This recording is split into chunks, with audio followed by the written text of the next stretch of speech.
Well, the North Korean threat is still on lawmakers' minds, and Congress is not waiting for China to convince the country to change its behavior. A new sanctions measure is making its way through Congress that would focus on the financial ties between the two nations. One America's John Hines has more from Washington.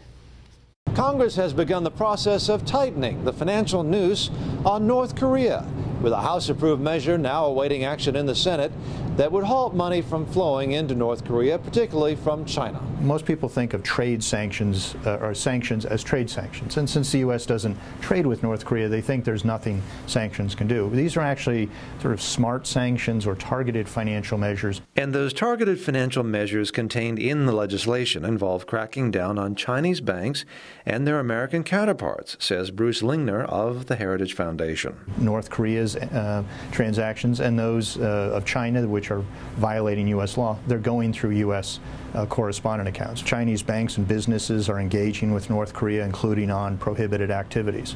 So if they are conducting that activity denominated in dollars, as again the vast majority of all international transactions in the world are, then they are using correspondent accounts in the United States, and we have the right and obligation to defend our system. Defending our financial system may include clamping down on China's financial support of North Korea.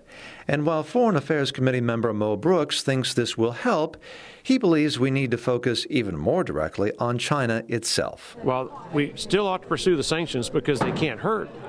They are not effective based on what has been going on with North Korea. In my judgment, we need to start focusing more on China as the party that is causing the problem, because in my judgment, China is behind what North Korea is doing. And Brooks isn't the only member of the House Foreign Affairs Committee who thinks sanctions alone may not work.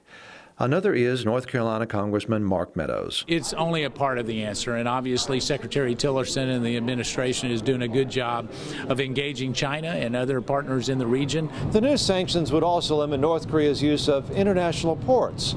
Additionally, once approved by the Senate, which seems likely, the Trump administration would be required to assess whether or not North Korea is a state sponsor of terrorism.